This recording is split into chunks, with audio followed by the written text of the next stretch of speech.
Welcome to part 2 of key stakeholders of stock market. If you haven't got chance to look at the part 1, please have a look. The link is in the description. So let's begin with part 2. In part 2, the first is the retail investors. Now retail investors like you and me are one of the key component of the entire stock market, financial intermediaries and the ecosystem. Retail investors have two options. They can either do it yourself approach, which is researching on one's own, learning, understanding, and then putting the money.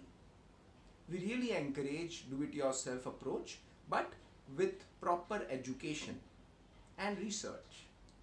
For education, we really recommend you to subscribe our channel and even our Instagram page Ask Money Uncle. Again, link is in the description. We have lots of educational content for you. And the second is hiring an expert, somebody who has been through this journey, who understand, who is investing the time. You may not have, a retail investor may not have the time and bandwidth.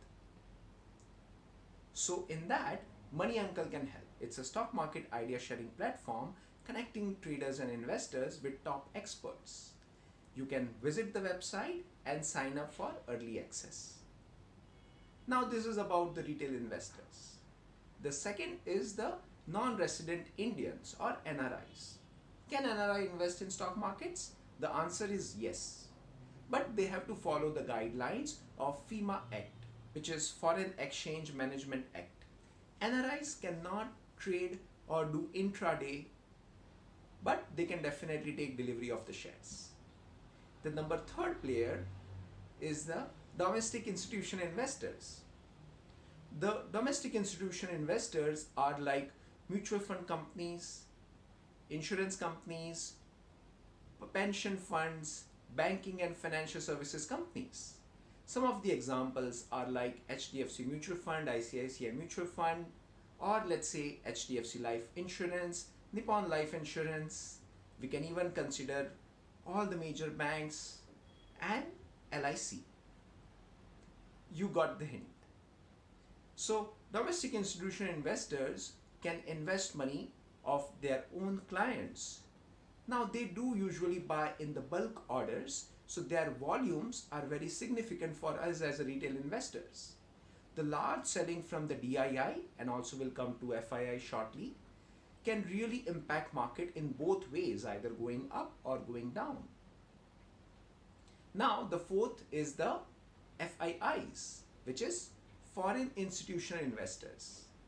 All the foreign corporations like investment banking funds, the hedge funds, endowment funds are categorized in this. Some of the well-known ones are of course Merrill Lynch, Morgan Stanley, Citigroup, etc. We all are familiar with some of them. Now FII historically in India have played a very important role, because whenever FII comes with the huge flood of buying shares, which is huge inflow of funds, or when they exit, the market also react accordingly. We have seen in the COVID times, the last 18 months, FII has really pumped in a lot of money, and that's why we have seen the markets have really gone up.